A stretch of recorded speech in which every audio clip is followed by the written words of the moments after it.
Ooh, welcome, man. Welcome back to the channel, guys. Real quick, let's talk real quick, guys. I don't know if any of y'all recognize this part right here, but guys, this is a PCM. PCM stands for Powertrain Control Module. This is a new, well, technically it's reman new. Okay, and according to this big M, it is a Mopar. In other words, it's OEM. Now, JT, why the hell you replacing the computer on an 09 Jeep? Guys, she's complaining about stalling. I have done my diagnosis. I have checked everything known to man. A lot of people, or a lot of the faults with these tend to end up being a crank sensor and things like that will shut the engine down.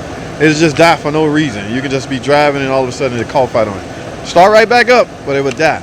Now, one thing that led me to the PCM, guys, no codes. Because every time, let me say this, every time I'm checking for codes or inputs, I get zero, nothing. And there's an item on the screen. I don't know how you guys scan to a setup. We tend to look at start since sets. In other words, how many times the car has been started since a problem has occurred. If that number keeps falling back to zero, the PCM is basically resetting itself. Now, you still got to be careful with that, okay? PCMs, a computer is nothing more than a device that receives input, processes that input, and then does some commands with outputs, things like that. So it's computing. It is a computer, all right? But anytime it keeps resetting, you got to find out why. And that why could pretty much lead to internal circuit board failure. Now, we all know PCM, there's a couple of things a PCM must have to operate properly, and that is power supply and ground. So anytime you're dealing with any such problem, you got to make sure the ground, be it bolted to the block or whatever the ground is located at, you got to make sure those points are secure. And I can't overly stress the importance of battery connections. Things like this all has to be on point. Okay, or you will have all kinds of spooky electrical problems, guys. All right, I checked all of that, but I just want to go over some things with you. So, and a couple things. Another thing that I can check. I've been, wise old man taught me this a long time ago. A computer, the circuit board, you can have a tendency to like tap on it. Sometimes the computer would just die. If that's your problem, what you're doing is just basically tapping on the circuit board. So if the circuit board barely hanging on for dear life by some contact that's loose, yeah, you could duplicate the problem. All right, see, it's not doing it now. You can just barely, I don't want y'all banging on PCMs and stuff like that. Okay, I'm just trying to see, will it stall idling? It actually stalled on the way in here. Yes, so my diagnosis, remember there's no code you have to go off of, guys. So you basically got to go off experience, you know, give the manufacturer a call, and engineers, and see what have they seen, such and such. You know, they might instruct you to test things like this, but you don't know what you're checking, because in some cases you can't duplicate the problem. I duplicated, I had it happen, but what does that mean? I still have no codes, I have nothing to go off of. When it dies, the computer goes back to zero start sets. So in other words, everything is wiped out. So I very well could have internal problems with the computer.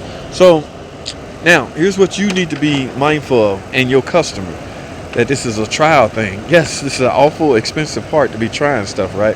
I agree, but you really want this stalling issue going, we got to get down to the bottom of it. And unfortunately, it may take steps to do that.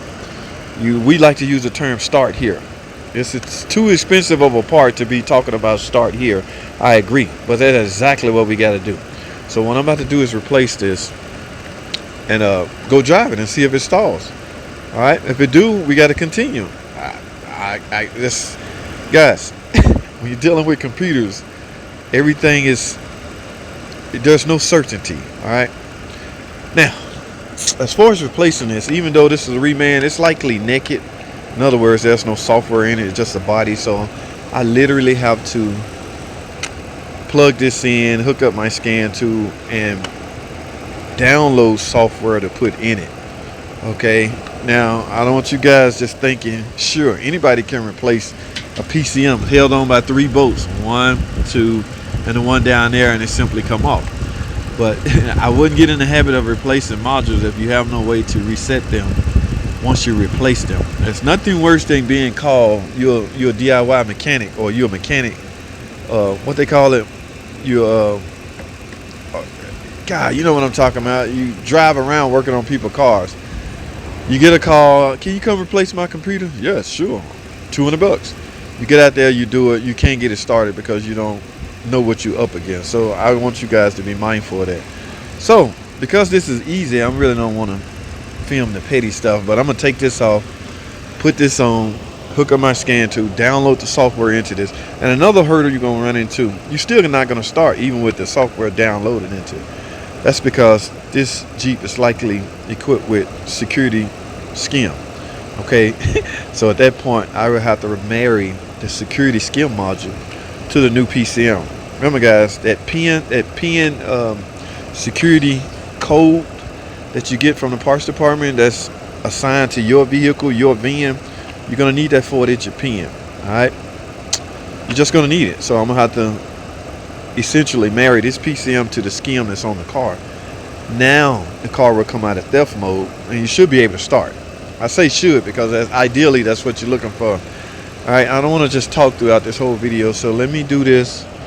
Yeah, let's get this computer replaced, guys. All right, let's get it. Alrighty guys, as you can see, I'm on a test drive in this 2009. Lo and behold guys, I'm disappointed at myself. I didn't look at the gas in. Good news is I would make it back to the shop, but this car has not stalled out on me once. I ended up replacing the PCM as we talked about earlier. Now guys, I'm gonna have to find a better way to explain to y'all what I'm doing. Not so much what I'm doing, but why I'm doing what I'm doing. Okay, you get nothing out of me just simply saying the car's stalling out and I had to replace the PCM. No, you need to understand why I got, or how I got to that point. Okay, I'm gonna work on that. All right, I'm gonna have to do a better job on that. All right, but a lot of you gotta understand my position too, also, and that is I have to figure out what's wrong with this car the quickest way possible and diagnose it and fix it quickly as possible. All right, in order for me to make a decent living at this. Now, that doesn't mean I'm taking a whole bunch of shortcuts. That just means I'm basing a lot of my diagnostic around experience, what I've seen in the past, what would do this. That's why I have a lot of test parts. Just say for instance that crank sensor job on that 200.